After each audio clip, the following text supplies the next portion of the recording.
Hazira bugün sabah kızıktı, mekop bana bilim aldım. Böyle. Konuda iyi koçerek koymasın.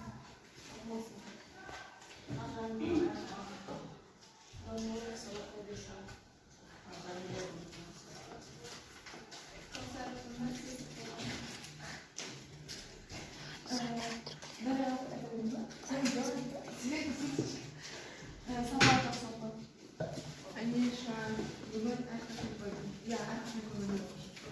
Ahmet, bizler bugün sabah beşinde kalkıp biz aldık. Bugün sabah nasıl? Құрметті ұстаз, сабақ жақсы өтсін және жақсы өткізіңіз, ескершіңіз. Енді сендерге үй тапсырмасы ретінде үй тапсырма берілген, иә? 4-ші және 9-ші тапсырма. Осы үй тапсырмасын орындау үшін қазір біз былай жасаймыз. Үй тапсырмасындағы тапсырмаларға сұрақ құрастырамыз да, тез бір-біріміздің арамызда сұрақ алмасамыз. Мысалы ретінде, мына бір трактирге салсам, жан жүрекке тию деген сөздің мағынасы қандай деп мен өздері айтамын. Ары қарай бір-бірімізге сұрақ алмасып, үй тапсырмасын пысықтайтын боламыз, иә? Мен бастайын. Мойнымен көтеру сөзіне сөйлемей. Апай. Тездетеміз. Мен адамның қадесін мойнына көтеріп адамнан кешірім сұраймын. Енді ары қарай сен сұрақ қой, басқа адамдар. Кімге қояды?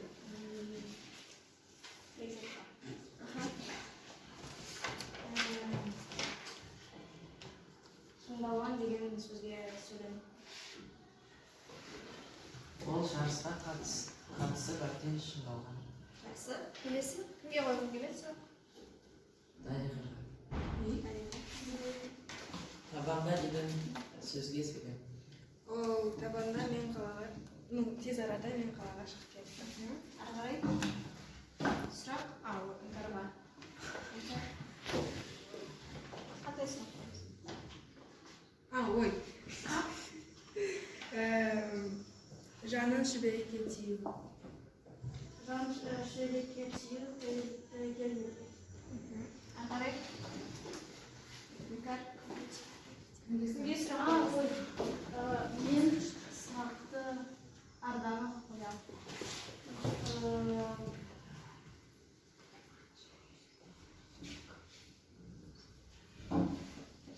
Сұрақ. 9-ші тапсырмадағы бірінші нақыл сөз. 9-ші тапсырмада бірінші нақыл сөз. Алтын кесе алға басып.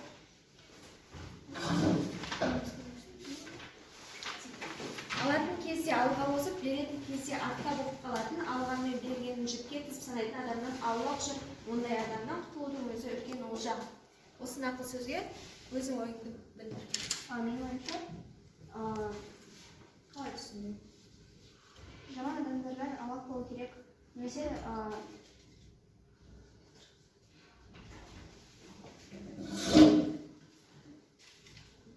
Ары қарай сұрағыңды қойыңдар. Кімге қоясыз сұрақ? екінші нақыл сөзді қалай түсінесіз? Жүйе.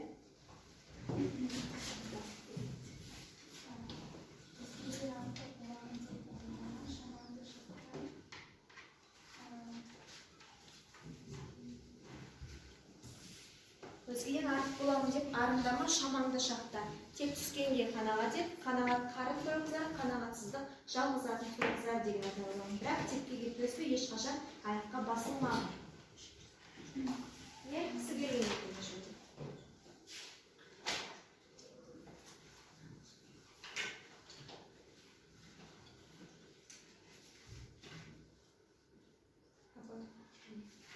Жақсы, Бекзат. Ол сөзде қоша қатты.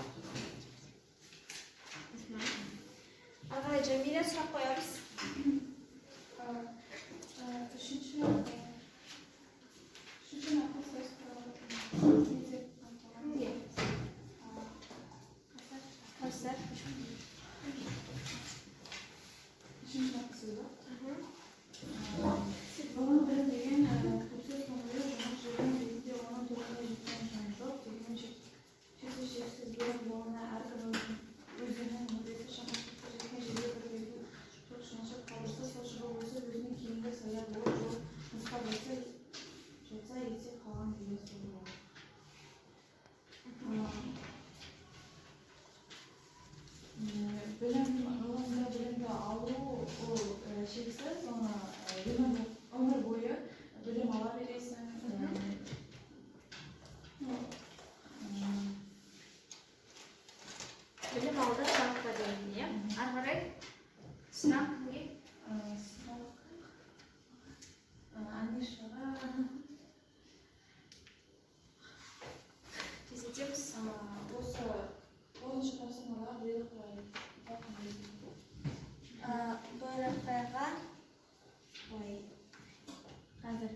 балашан қалды, иә? Сұрақ қоямыз сен үшін.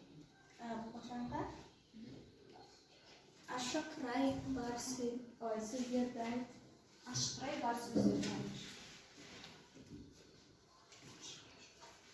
Топ көмектесеміз. Ашарты райға.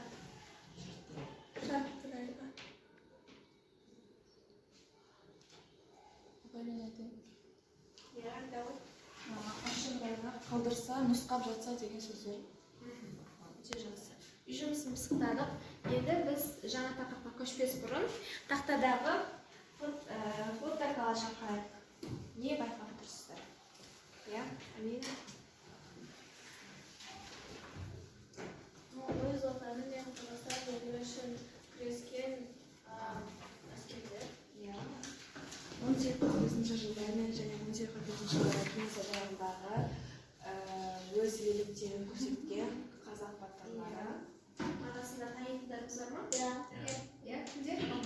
Бауыржан Момышұлы, Маншық Мәметова, Әлия Молдағұлова. Иә, Бекзат. Өте жақсы. Тағы? Бұның барлығын сіздерге не үшін көрсетіп отырмын деп ойлайсыздар?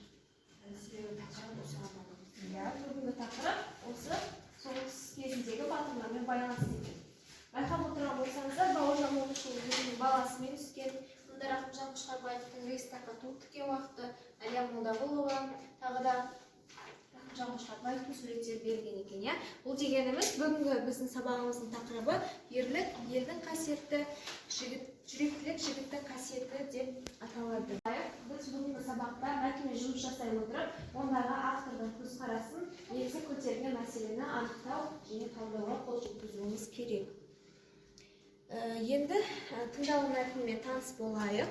Алғашқы тапсырма сіздерге бағалау парақшасында байқағандарыңыздай тапсырмалар берген. Сол жерде әрқайсыңыз өздеріңізді бағалап отырасыздар. Әр тапсырмаға орындалған жаңағы бағаның шкаласы бар. Сол бойынша өздеріңізге жаңағы сай болған бағаны белгілеп отырыңыздар. Қазір тыңдалым мәтінін мұқият тыңдайық. Талғат Жақыпбекұлы Бегелдинов тамыздың 5-ші күні 1922 жылы Ақмола облысы, Ақмола ауданы Майбалық ауылында шаруа отбасында туған. Кеңес одағының батыры атағын 2 рет алған 1944-45 жылдары. Ол балалық және жастық шағын Фрунзе қаласында өткізеді. Сонда аэроклубта оқиды. 1942 жылы Чкалов әскери авиация училищесін бітіреді. 1943 жылдың қаңтарынан 144-ші гвардиялық шабуылшы авиация полкының құрамында Калинин, Воронеж, далалық және 1-2 Украин майдандарында шайқасты. Соғыстың соңғы айларында оның штурмовиктері Одер мен Ниттегі ұрыстарға және жау ортасын талқандауға қатысты. Ол Ұлы Отан соғысында қатардағы ұшқыштан авиация полкының командирі дәрежесіне дейін майдан жолынан өткен. Жауға қарсы 305 дүркін қарсы ұшып шықты. Алғашқы мәтін кім туралы? Ол кім болған? Командир дәрежесінде жеткен және негізгі ақпараттар естеріңізде Ол 1925 жылы 5 тамызда дүниеге келген және өз балашағын Фрунзе қаласында өткізген. Және 1942 жылы ұшқыштар училищеден шығып, 1943 жылы Украинадағы соғысқа қатысты. Екі рет кеңес одағы батыры атанған. Қай жылдары? 1944. Олай болса екінші мәтінге. Рахымжан Қошқарбаев ата-анасынан ерте айырылды. 4 жасында анасы қайтыс болды, ал әкесі жалған саяси жаламен сотталып, кулак лагерінде болды. Ол 1942 жылы әскер қатарына келді. 1943 жылы Фрунзе қаласына орналасқан офицерлік училищеге келеді. Училищені 44 жылдың қазан айында бітіріп, оған кіші лейтенант шені беріледі. Ол Беларусь майданының 3-ші пәрменді армиясына 44 жылдың қараша айында келеді. Берлиннің өзінде болған соғыстарда ол өзінің взводымен алдыңғы шептерде болады. Шпрейге, соңғы суғы бөгетке және король аламына Гиммлердің елі бірінші болып жетеді. Осы жерге барлау взводының командирі лейтенант Қошқарбаевқа Рейхстагқа қызыл туды тігу туралы бұйрық берілді. Гиммлер үйінен Рейхстаг дейінгі арақашықтық 360 метр болатын, бірақ ол жан-жағынан оқ жаудырылған ашық алаңда еді. Лейтенант Қошқарбаев өзінің солдаттарымен бұл аралықты 7 сағатта жерге жабыса еңбектермен өтеді. Рейхстагқа ол Григорий Булатов деген солдатпен бірге жетіп, Рейхстагтағы фронтына ту тікті. Бұл сәуірдің 30 күні 18 сағат 30 минутта болған еді. Бұл мәлімдеме туралы айтқан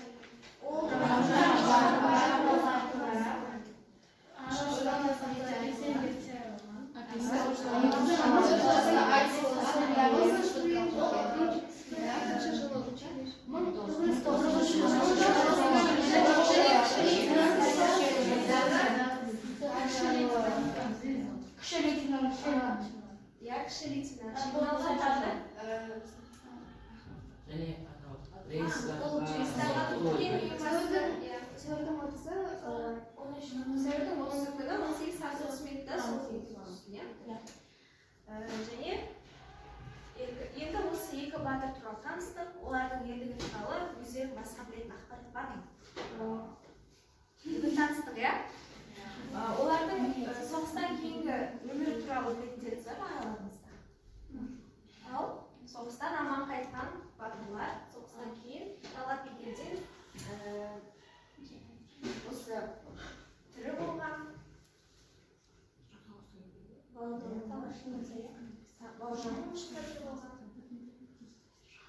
сұхбаттарын көргендеріңіз бар ма? Енді олардың ерліктерін біз қазір қалай бағалап жүрміз?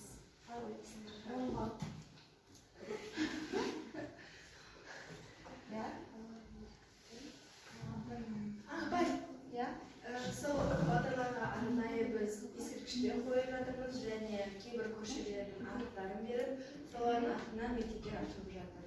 Очень жақсы. Енді келесі тапсырма. Осы соғыс ардагерлеріне арнап хат жаз. Жеке тапсырма, жазғы тапсырмасы.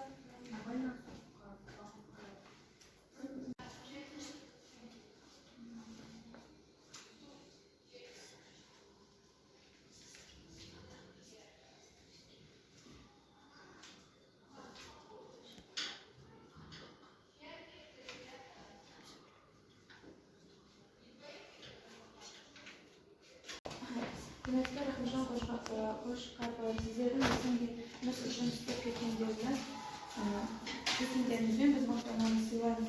Қиын соғыс кездерінде тәуекел етіп өмірлеріңізді қиған сіздер сияқты жандарды біз құрметпен оқимыз. Сіздер жайлы бөлек бізге мақтаныш. Біз сіздерді және сіздердің ерліктеріңізді еске алу үшін ескерткіштер жасап, көшелерге ат қоямыз. Сіздердің ерліктеріңіз біздің мақтанышымыз. Өте жақсы. Сахарай, Амира. Талғат Бегелдинов 5 тамыз 1922 жылы дүниеге келген Кеңес одағының батыр деп танылған ерлік батыл батыр деп таныламыз. Мен сізге өткен рахметімізді білдіргісім келеді. Біз қазір ашық бейбіт өмір сүріп, майдан жайлы ойламауымызға болатынына барлық халық атынан рахметімізді білдіреміз. Біз сіз жайлы ұмытпай, сіздің батыр істеріңізді жайлы есімізге тарихта шексіздей қалады деп ойлаймын. Сау болыңыз. Жақсы. Дана. Құрметті машиналар, сізді отан үшін шыққаныңызға бас иемін. Ұлы отан соғысына жетім қалған құрметті қызға ұрпақтың болашағына қол жеткізуге көзін жұмғанында алғыс айтамыз. 19 жаста өлімнің көзіне қарап, жаударды өзімен бірге алып кеткен. Қазақтың әр адамы сізді үлгі ретінде ұстады депкен. Енді бір сергі алады, иә? Басында терең басталады. Кейіннен қант құятта соңында мәселелер аяқталады. Біз сол жаңбырдың дауысын салып көрейік. Барлықтары менімен бірге қоталып. Жаңбыр басталды.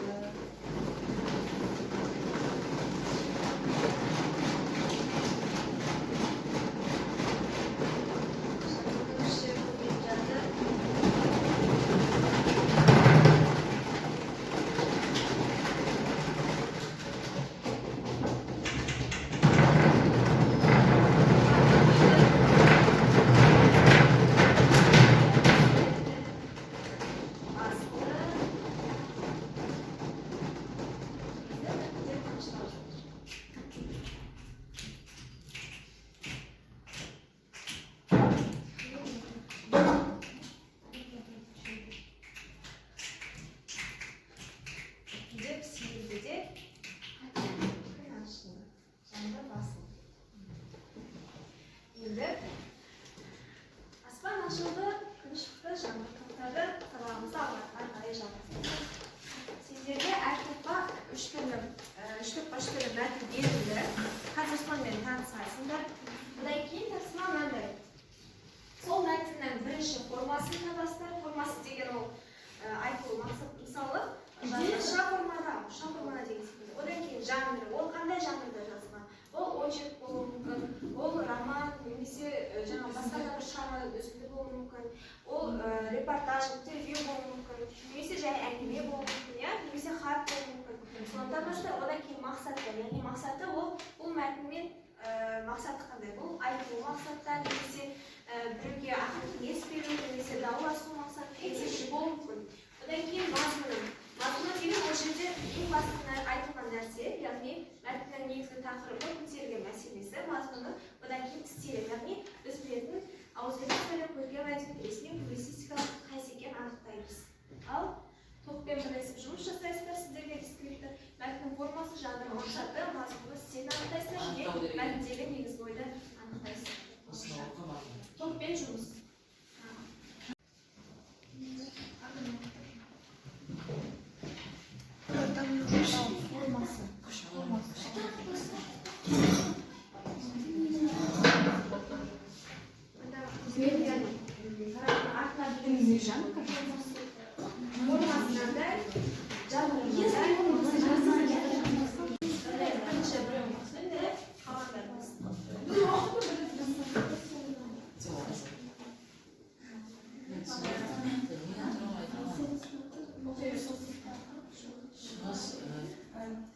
Бейбіт өмір мен ел бірлігін аңсаған Нүркен Әбдіров 1919 жылы Қарқаралы өңірінде бұрынғы 5-ші ауыл қазіргі Нүркен ауданындағы шаруашылық аумағында қарапайым шаруаның отбасында дүниеге келген. Кейін ата-анасымен бірге Қарағандыға қоныс аударып, осы қалада әуе клубына ұшқыш мамандығын игерген. Соғыс басталғанда Нүркен орынбордың авиаучилищесінің курсанты болып оқып жүрген еді. Оқуды бітіргеннен кейін оған қысқа мерзімді демалыс беріледі, бірақ ол демалыстан бас тартады. Қолына ақпарат пен қалам алып үйіне қалай деп хат жазады. Мен фашистердің үнін ажал оғымен өшіру үшін асығып үйге бармады. Осылайша 20 жасында алғаш әуеге көтеріліп, ұшудың дәмін сезген өжет жігіт оқуын аяқтай сала үйіне де бармай 267 әуе дивизиясының 808-ші шабуылшы полкі құрамында майданға аттанды. Мұнда талай әуе шайқасына қатысып, көк аспанда қырандай самғап қармаған жауының жанын ағып отырды. Барлығы 17 рет әуе шайқасына қатысқан. Үлкен жауының 18 танкісін, 46 жүк машинасы мен көлігін, оның ішінде оқ дәрі тасыған 18 керуенді жанармай тұтқан 3 цистернаны талқандап зейнет қондырғыларының бесеуін, бірнеше жабық атыс ұясын, талай жау әскерін жайдатты. Ол Сталинград түбіндегі бекіністерді жою үшін әуеге көтерілді. Тапсырманы орындау кезінде бірнеше жау орналасқан жерлердің көзін жойды, бірақ өзінің ұшағы да зақымданды. Оққа оранған жау техникасы шоғырланған алыстар бізде де қақырған. Бәлкім мазмұнмен таныс болып қоя басқа топ енді анықтармаларын көрейік. Жанры очерк, стилі. Формасы жазбаша, мазмұнында Нүркен Әбдіровтың өмірбаяны жазылған, соғыс кезіндегі қиындықтар мен оның не істегені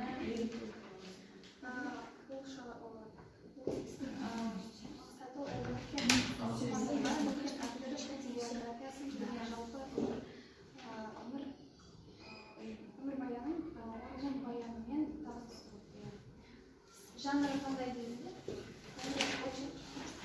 Жанр очерк па? Жаңа оқыған мәтіннің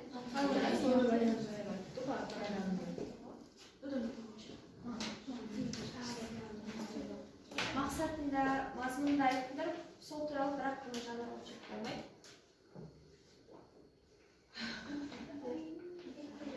Биография бұл.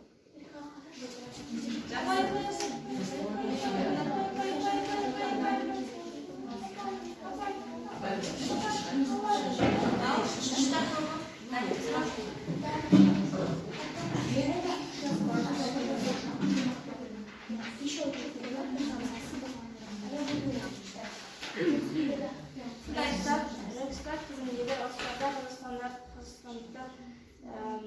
Нокенов, Кобаев, Павел Васильевский, Алексей Ковалев және басқа да жаңалықтар ерлік көрсетті. Мысалы, Төлеухан Шайбердинов Түркістан қабырғасына былай деп жазып кетті. Мен қазақтың Қазақстаннан келген қан майдан жүріп Мәскеуден Берлинге дейін жеттім. Рейхстагқа шабуыл жасап жеңіске жеттік. Шайбердинов Төлеухан. Нұркен Абдыров 16 жер тәуе шайқасында қатысып, фашистердің 12 танкісін, 28 жүк автомобиль, оқ-дәрі тиген 18 машинесін, жанармай құйылған 3 цистернасын, 3 зеңбірегін жойып, 50-ден астам неміс солдаты мен офицерін еріп тұтылған. Абдыров жаудан Сталинград шетіне енетін Пономаревка аудандағы қорғаныс бекініс пен шоғырланған танкілерді жою үшін әуелі көрсетілді. Тапсырманы орындау кезінде Абдыров бірнеше зауытты зенит артиллериясының 2 нүктесін 6 танкті жойды, бірақ өзінің ұшағы да зақымданды. Жауын шарпыған жау техникасы шоғырланған тұсқа бағыттап, капитан Грастелло сияқты қаһармандықпен қаза тапты. Қазанның 23-ші күні тұңғыш рет әуе шайқасында ата-аналар алдында Нұркен былай деп жазған екен: егер біз фашистерді құртпасақ, олар біздің түбімізге жетеді. Сөйтіп қуанышты бақытты өмірмен қоштасамыз. Шайқаста Жау-Зондың кеудесімен жауап ерлікпен қаза тапқан Сұлтан Баймағамбетов, фашистердің 14 танкінің көзін жойған Василий Мартемов ұшағын танктердің колоннасына бұрып, ерлікпен қаза тапқан Бақтыораз Бейсекбаев және осы секілді ерлік көрсеткен қазақстандықтар саны көп болды. Енді Формасы жазбаша. Жанры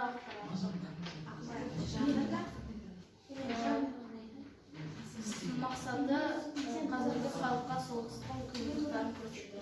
мазмұны соғыс кезіндегі адамдардың ерліктері мен қайғы жайлы ой білдіру. Және стилі ол Өте жақсы. Дұрыс па?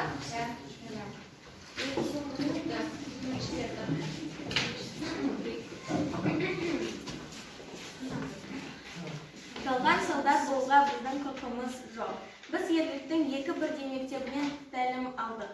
Біз шығыстың Қобыланды, Тарғын сияқты батырлардың ерлікті бір үйренсек, бауырлас орыс халқының қолбасшылар Суворов, Кутузовтардан екі үйрендік. Біз Исатай мен Махамбетті, Амангелді мен Абайды дүниеге әкелген халықтың балаларымыз. Біздің қылышымыз фашист немістің қанмен суарылуы сурет сектосы болсын. Таң бозарып келеді. Артиллерия тағы да өзінің әнін бастады.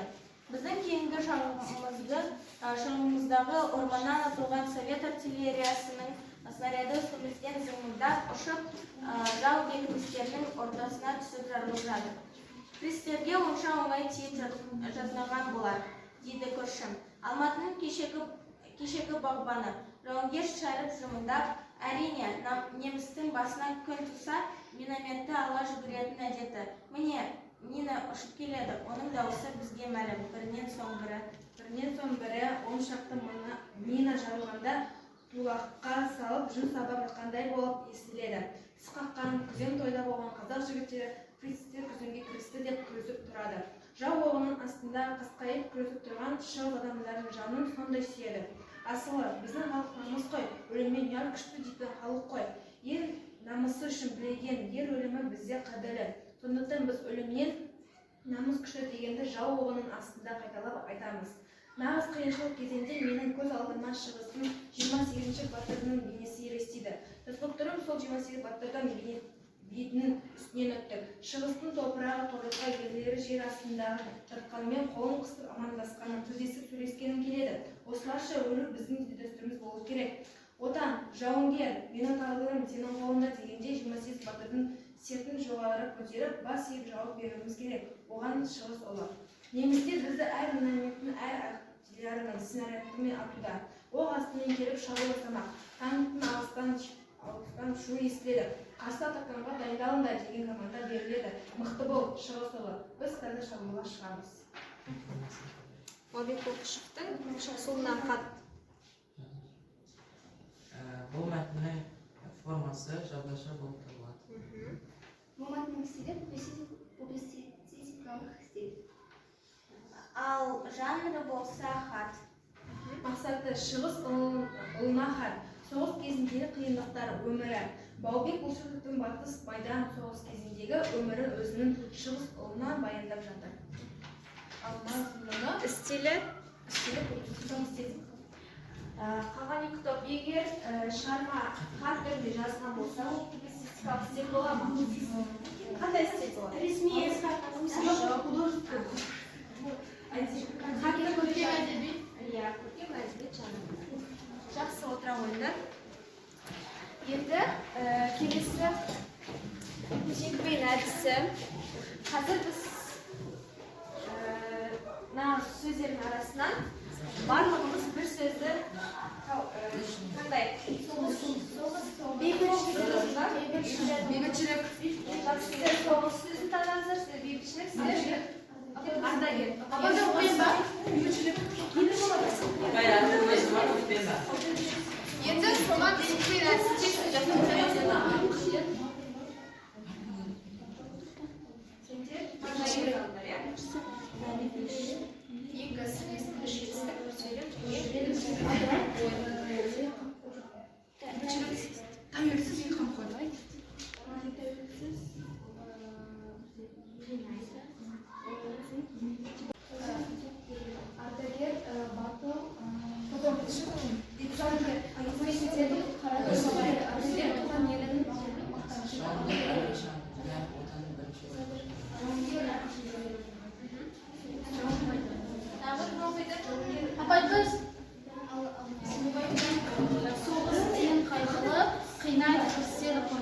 соғыс халықтың жүрегін қинайды майда.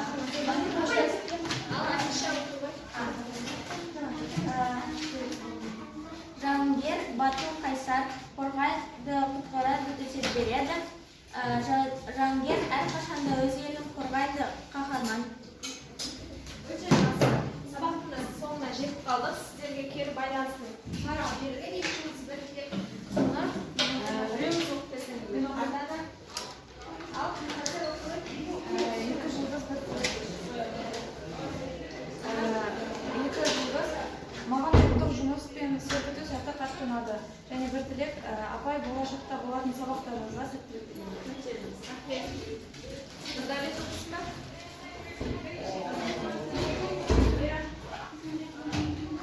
Екі жылдыз топтық жазғы тапсырмалары болды. Бір тілек, апай солай да көңілді көңілмен жүріп, қызықты тапсырмалар үшін еркеледі. Жақсы. Бекзат. Маған төрттен тапсырма мен сергіту сәтті ұнады. Сондай ашық сабақтар көп болсын.